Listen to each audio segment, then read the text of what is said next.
जैसा कि हमने आपको पिछली क्लास में सिलेंडर लाइनर के बारे में पढ़ाया था, तो हमें उम्मीद है कि आप लोगों ने साइकिल की सवारी जरूर की होगी।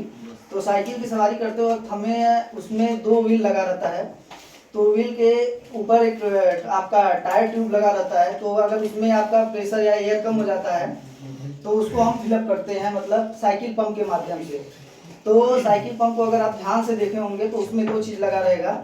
एक आपको ऊपर हैंडल लगा रहता है और उसको राड के थ्रू प्लंजर से जोड़ा जाता है। तो जब हम हैंडल को प्रेस करते हैं तो उससे हमारा जो वैक्यूम क्रिएट होके जो प्लंजर के सहायता से एयर साइकिल में जाता है।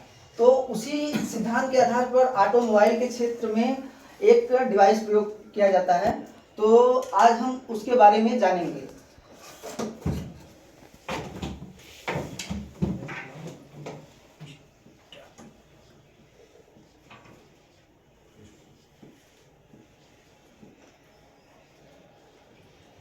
तो जैसा कि हम लोग पिस्टन के बारे में आज जानेंगे।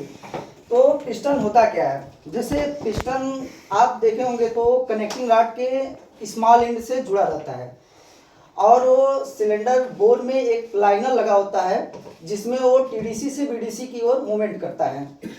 और एक पिस्टन का एक चीज़ और जानते हैं कि इसमें पावर स्ट्रोक के दौरान एक पिस्टन से जो पिस्टन है वो क्रैंक शाफ्ट को मूव कराता है। बाकी 3 स्ट्रोक में हमारा क्रैंक शाफ्ट पिस्टन शाफ्ट को मूव कराता है।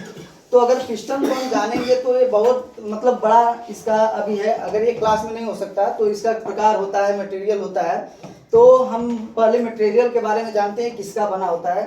तो पिस्टन दो मटेरियल का बना होता है, एक एल्युमिनियम एलॉय का बना होता है और एक आपका कास्ट आयरन का बना होता है। तो पहले की जो गाड़ियां होती थी उसमें अधिकतर कास्ट